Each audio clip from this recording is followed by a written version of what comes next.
Hello my fellow centuries, in today's video I will go through and rank the animes I've watched as of April 2025.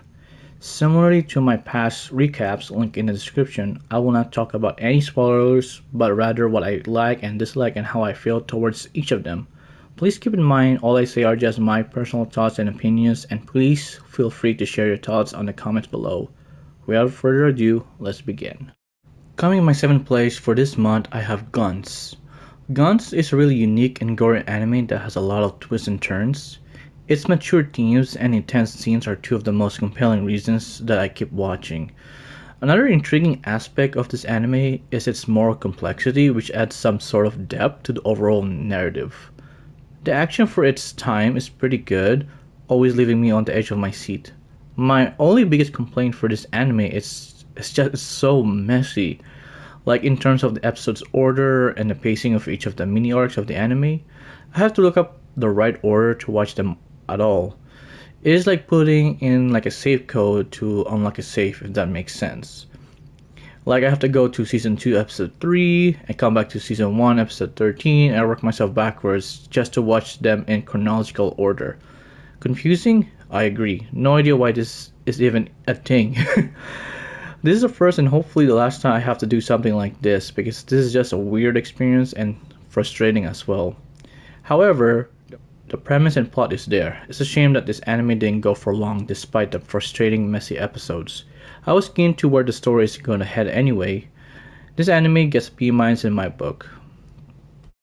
Coming in my 6th spot is Ga-Rei-Zero. The story itself is fine, but I do feel like the majority of the anime is like a backstory or origin, if that makes sense. And like for 2 to 4 episodes is like the present of the story. And the way it ended feels lacking because I did not feel any conclusion, more so like a setup for the story. The anime itself provided a lot of interesting build-ups and characters. It's a shame that it did not expand from that. The action and drama is really good, especially showcasing a special and emotional bond between the two female protagonists. It is a shame that the story did not get another season because it was starting to get more interesting to uncover the true antagonist of the story or the plot. I wonder if it ever gonna be continued since it's been years. However, this anime gets solid B in my book. It's still an enjoyable watch. In my 5th, I have Sasaki and Peeps. This anime is not too complex to understand since it's a story of a middle-aged man and his friend of a talking magic bird. The anime itself has a unique premise of combining isekai, fantasy, and office life into one. While it may not be groundbreaking in terms of animation or pacing, its charm lies in its character-driven storytelling and the unexpected twists that keep the narrative engaging. It has a lot of humor, relatable struggles, and a few great action scenes.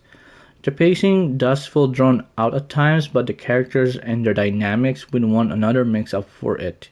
Pretty simple and not too complex story. A lot of people like myself will find it fun and relaxing to watch. This anime gets a solid B in my book. Coming in 4th place, I have Nina the Starry Bride. Nina, the protagonist, is such a fun and engaging character to watch as she navigates her life from the streets to the royal life. In other words, from the poor to rich life.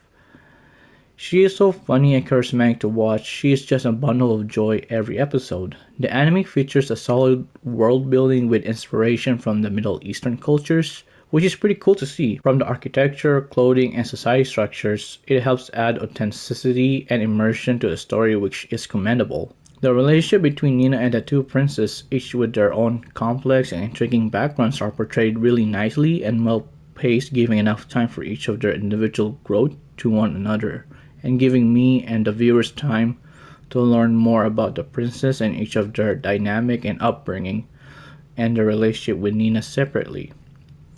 Even though the pacing may be slow because the story takes its time to build character development and relationships, I really don't mind at all. What I like about this anime is not just its decent in romance genre, but it also gives me that Disney princess vibe, which is pretty neat. This anime gets a B infinite or a B double plus. That's like my own version of a high B. Like close to an A, but not there yet, if that makes sense. My 3rd anime of this month is Shangri-La Frontier Season 2. This anime is a personal favorite of mine, of one of the new gens, because of its unique premise that is similar but maybe better than Sword Art Online. I love diving into these VR MMO world-based anime that explores not just one game but multiple games as well. The action's great, the animation's beautiful, and the characters are so likable.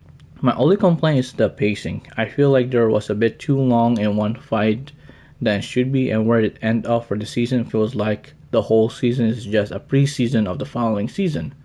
It's like they're building up the plot and introducing two new characters and teasing the next boss in all in one season. And hopefully season 3 can carry all that and deliver a banger season.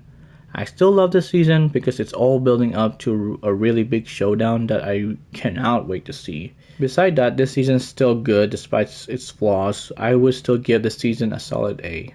My second anime of the month is Arifureta from Commonplace to World's Strongest Season 3.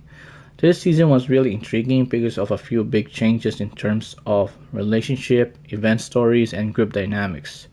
Despite learning new characters and their motives, it was refreshing to see how each of them tackled their own struggles in their personal endeavors. For viewers that's invested in the series, it's a worth watch. But for newcomers, they might have to start from the beginning to fully appreciate the narrative and character dynamics. From where the anime is heading, I am excited for the next season to continue where season 3 left off. This season alone gets an A+. As for my number 1 for this month, I had Solo Leveling Season 2. Where to start? This anime was strong from start to finish. From where season 1 left over, season 2 offers enhanced animation and deeper character exploration with other characters of the show. Even though the season felt like the pacing was really fast, covering so many things, I personally don't mind it at all because I was entertained at the end of the day and the fight scenes and the MC aura makes up for it. It was cool to see the MC grow and grow, not just as his character's journey or accomplishments, but his power as well. It's really rare for myself to like an OP character in a story where the outcomes are predictable, but the way it was executed and portrayed makes it stand out even more.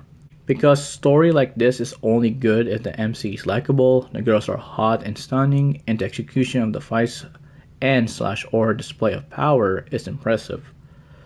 Solo Leveling is a visually impressive and addictively paced anime that's ideal for fans of action, power progression, and darker fantasy like myself. And for this reason alone, this anime gets an A infinite or A double plus. Close to an S, but not there yet. I can't wait for next season. Thank you for tuning in for my latest anime recap episode of April. I hope you guys can look forward to May and beyond. Please feel free to share your thoughts below, and if there is any anime that you want to suggest, please reach out to me in the comments below. Thanks again, hope to see you all next time.